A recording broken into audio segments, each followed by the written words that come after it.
ರೀತಿಯಲ್ಲಿ ನೀವು ಬೆಳೆಸಿದಿರಿ Muslim contractors ಅಂತ ಅನ್ನೋದು. ನೀವು 4 ಅಲ್ಲ, ನೀವು 10% ಮುಸ್ಲಿಮರಿಗೆ ಇವತ್ತು ಬೆಳೆಸಿದಂಥವ್ರು, ನಿಮಗೆ 4% ಮಾತಾಡುವಂತ ಧೈರ್ಯನೇ ಇಲ್ಲ, ನಿಮಗೆ ನೈತಿಕತೆನೇ ಇಲ್ಲ ಅಂತನ್ನುವಂಥದ್ದು ನಾನು ಹೇಳ್ತಾ ಇದ್ದೀನಿ. ರೆಕಾರ್ಡ್ ಇದೆ ನನ್ನ ಹತ್ರ, ದಾಖಲೆ ಇದೆ ನನ್ನ ಹತ್ರ. ನೀವು ಮಾಡಿದಂತಹ ಈ ದ್ರೋಹ ಏನಿದೆಯಲ್ಲ, ನಾವು ಬೀದಿ ಇಳಿದು ಹೋರಾಟ ಮಾಡ್ತಾ ಇರುವಂತವ್ರು, ನಾವು ಯಾವತ್ತು ಸಾಯ್ತೀವೋ, ನಮಗೆ ಯಾವತ್ತು ಕೊಲ್ತಾರೋ ಅಂತನ್ನುವಂಥ ಭಯ.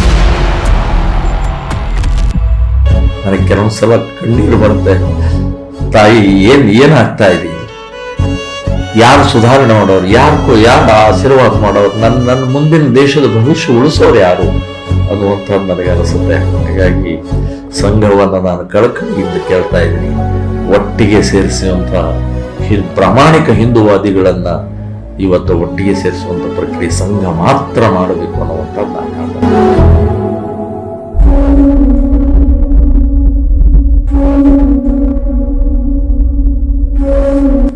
ನಾನು ಪೂರ್ಣ ವಿಫಲ ಆಗಿದ್ದೀನಿ. ನಮಗೆ ರಾಜಕೀಯಕ್ಕೆ ಯಾಕೋ ಆಗ್ತಾ ಇಲ್ಲ.